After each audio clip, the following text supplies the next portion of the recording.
आकाशवाणी भोपाल से प्रस्तुत हैं प्रादेशिक समाचार।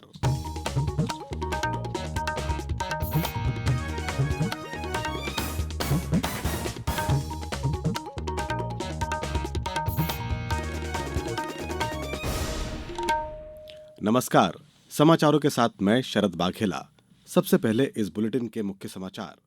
प्रधानमंत्री नरेंद्र मोदी कल वीडियो कॉन्फ्रेंसिंग के माध्यम से विकसित भारत विकसित मध्य प्रदेश कार्यक्रम को संबोधित करेंगे। 17,500 करोड़ रुपए से अधिक की कई विकास परियोजनाओं की होगी शुरुआत। देश भर के उच्च शिक्षण संस्थानों में आज से शुरू होगा मेरा पहला वोट देश के लिए अभियान। राष्ट्रीय विज्ञान दिवस आज देश भर में होंगे कई विभिन्न कार्यक्रम और प्रदेश में बारिश का दौर जारी। मौसम विभाग ने कहा कि 2-3 दिन बने रहेंगे ऐसे ही हालात।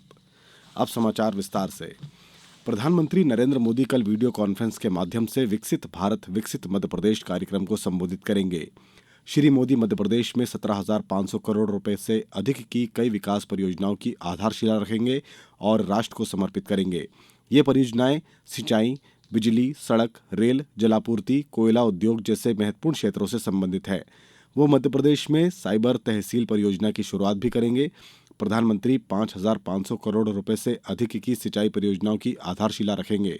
श्री मोदी कार्यक्रम में 2,200 करोड़ रुपए से अधिक की 3 रेल परियोजनाओं को भी राष्ट्र को समर्पित करेंगे। सरकार आम चुनाव में युवाओं की भागीदारी सुनिश्चित करने के लिए आज से देश भर के उच्च शिक्षण संस्थानों में मेरा पहला वोट देश के लिए अभियान शुरू करेगी। इस अभियान का उद्देश्य राष्ट्र के व्यापक हित में युवाओं को मतदान के लिए प्रोत्साहित करना और मताधिकार की उपयोगिता बताना है। यह अभियान 6 मार्च तक चलेगा।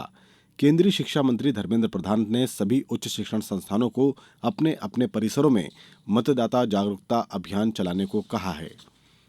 न्यायाधीश अजय माणिकराव खानविलकर देश के नए लोकपाल होंगे।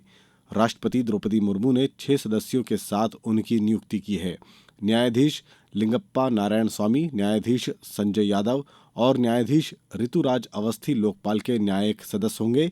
लोकपाल के अन्य सदस्य सुशील चंद्र, पंकज कुमार और अजय तिर्की हैं। प्रधानमंत्री नरेंद्र मोदी द्वारा आज प्रधानमंत्री किसान सम्मान निधि योजना की 16वीं किश्त का वितरण किया जाएगा। इस अवसर पर प्रदेश में भी पीएम किसान उत्सव दिवस मनाया जाएगा। प्रधानमंत्री के संबोधन का वर्चुअल प्रसारण भी होगा।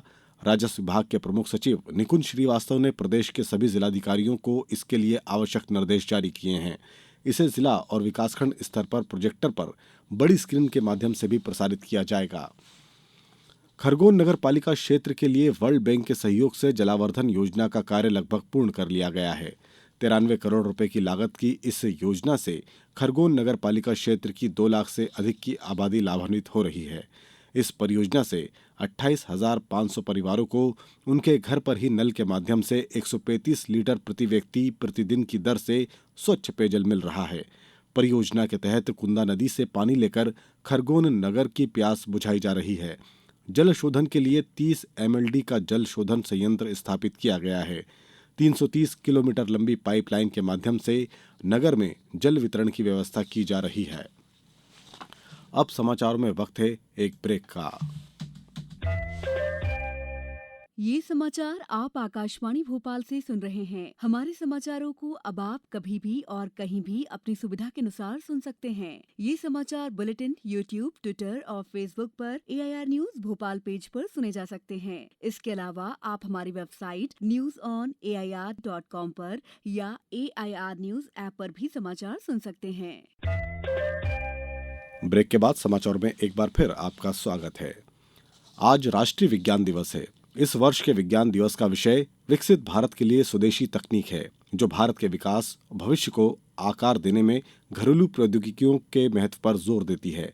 विज्ञान और प्रौद्योगिकी विभाग महान भारतीय वैज्ञानिक सर CV रमन द्वारा रमन प्रभाव की उत्कृष्ट खोज की स्मृति में नई दिल्ली में एक समारोह आयोजित करेगा। इस खोज के लिए रमन को वर्ष 1930 में सर्वोच्च वैश्विक पुरस्कार नोबेल पुरस्कार मिला। इस अवसर पर विज्ञान और प्रौद्योगिकी मंत्री डॉक्टर जितेंद्र सिंह प्रदर्शनी का उद्घाटन करेंगे। अब बात मौसम की। प्रदेश में मौसम का मिजाज पूरी तरह बदल गया है। बंगाल की खाड़ी से नमी आने के कारण 2 दिन से प्रदेश में ओलावृष्टि के साथ बारिश हो रही है। कल भी भोपाल, सतना समेत प्रदेश के 10 जिलों में तेज आंधी तूफान के साथ बारिश हुई। कहीं कहीं ओले भी गिरे। भोपाल में दृश्यता 100 मीटर रह गई थी और 70 किलोमीटर से ज्यादा रफ्तार की आंधी ने सड़कों पर चलना मुश्किल कर दिया। शहडोल में आसमान से गिरी बिजली की चपेट में आने से 2 बच्चों की और शिवपुरी में एक किसान की मृत्यु हो गई। भोपाल में भी पेड़ गिरने से एक व्यक्ति की मृत्यु हुई। प्रदेश में बरसात से खेतों में खड़ी गेहूं की फसल को नुकसान हुआ है। वहीं खेतों में कटी रखी चना, मसूर और गेहूं की फसल भी भीग गई है। मौसम विभाग द्वारा 2-3 दिन के लिए प्रदेश में ऑरेंज और येलो अलर्ट जारी किया गया है। इस दौरान ओले, तेज हवा और वर्षा का दौर जारी रहेगा। मुख्यमंत्री डॉक्टर मोहन यादव ने कलेक्टर को ओलावृष्टि और अतिवृष्टि से हुए फसलों के नुकसान का सर्वे तत्काल शुरू करने के निर्देश दिए हैं। मुख्यमंत्री डॉक्टर मोहन यादव ने कहा कि नर्मदा नदी के घाटों सहित प्रदेश की विभिन्न नदियों पर विद्यमान धार्मिक महत्व के घाटों को प्राथमिकता के आधार पर विकसित किया जाए। नर्मदा नियंत्रण मंडल की 79वीं बैठक को संबोधित करते हुए उन्होंने प्रदेश के विकास में नर्मदा जल का अधिक से अधिक उपयोग सुनिश्चित करने के लिए विशेष कार्य योजना बनाने के निर्देश दिए।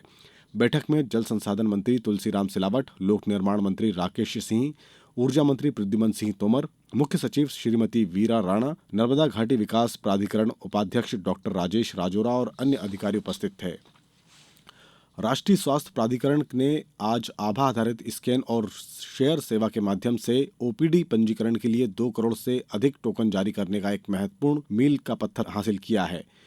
अक्टूबर 2022 में आयुष्मान भारत डिजिटल मिशन के तहत शुरू की गई इस अनूठी पेपरलेस सेवा से मरीज अस्पतालों में ओपीडी में पंजीकरण कतारों में लगने वाले समय से बचने के लिए तत्काल टोकन प्राप्त कर सकते हैं। पूर्वोत्तर राज्यों में संयुक्त रूप से 17 फरवरी से 19 फरवरी तक आयोजित खेलो इंडिया यूनिवर्सिटी गेम्स में प्रदेश के खिलाड़ियों ने 4 पदक हासिल किए। इनमें जूडो में 1 रजत और 2 कांस्य तथा एथलेटिक्स में 1 रजत प्राप्त हुआ है। वहीं बॉक्सिंग में मलिका मोर ने फाइनल मुकाबले में प्रवेश कर पदक की दावेदारी मजबूत कर ली है। महिला प्रीमियर लीग क्रिकेट में कल रॉयल चैलेंजर्स बेंगलुरु ने गुजरात जायंट्स को 8 विकेट से हरा दिया। रॉयल चैलेंजर्स बेंगलुरु ने 108 रन के लक्ष्य को केवल 2 विकेट खोकर 12 ओवर की और 3 गेंदों में 110 रन बनाकर हासिल कर लिया। अब कुछ समाचार संक्षेप में।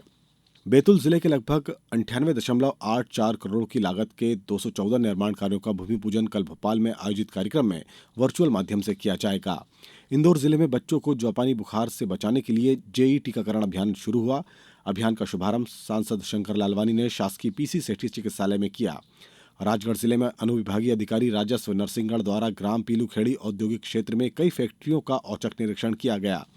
झाबुआ जिले के समस्त छात्रावास और आश्रम प्रभारियों की जिला स्तरीय बैठक का आयोजन बुनियादी शाला में मीटिंग हॉल में किया गया। डिंडोरी जिले में कल ग्राम पंचायत पटपरा तहसील शहपुरा में कृषक मेला, पशु उपचार शिविर और पशुपालक संगोष्ठी का आयोजन किया गया। खंडवा में कलेक्टर ने जिले को आगामी 15 जुलाई तक की अवधि के लिए जल अभाव क्षेत्र घोषित किया। इस दौरान बिना अनुमति के कोई भी प्राइवेट ट्यूबवेल और हैंडपंप खनन पर प्रतिबंध रहेगा। सतना जिले में महात्मा गांधी चित्रकूट, ग्रामोदय विश्वविद्यालय चित्रकूट और महाकौशल विज्ञान परिषद के संयुक्त तत्वावधान में राष्ट्रीय विज्ञान दिवस कार्यक्रम की शुरुआत हुई। शिवपुरी जिले में आगामी ग्रीष्मकाल में पेयजल संकट की स्थिति को ध्यान में रखते हुए लोक स्वास्थ्य यांत्रिकी विभाग ने जिला एवं विकासखंड स्तर पर हैंडपंप संधारण हेतु शिकायत दर्ज कराने के लिए कंट्रोल रूम स्थापित किए। इंदौर जिले में विधानसभा क्षेत्र सांवेर के लिए लगभग 75 करोड़ 50 लाख रुपए की लागत के 85 किलोमीटर लंबी 29 सड़कें स्वीकृत हुई और धार जिला मुख्यालय पर खाद्य सुरक्षा विभाग की जिला स्तरीय सलाहकार समिति की बैठक संपन्न हुई। अंत में मुख्य समाचार एक बार फिर। प्रधानमंत्री नरेंद्र मोदी कल वीडियो कॉन्फ्रेंस के माध्यम से विकसित भारत विकसित मध्यप्रदेश कार्यक्रम को संबोधित करेंगे। 17,500 करोड़ रुपए से अधिक की कई विकास परियोजनाएं की होगी शुरुआत। देश भर में उच्च शिक्षण संस्थानों में आज से शुरू होगा मेरा पहला वोट देश के लिए अभियान। राष्ट्रीय विज्ञान दिवस आज, देश भर में होंगे कई कार्यक्रम और प्रदेश में बारिश का दौर जारी। मौसम विभाग ने कहा 2-3 दिन बने रहेंगे ऐसे ही हालात। इस बुलेटिन में बस इतना ही। दीजिए अनुमति। नमस्कार।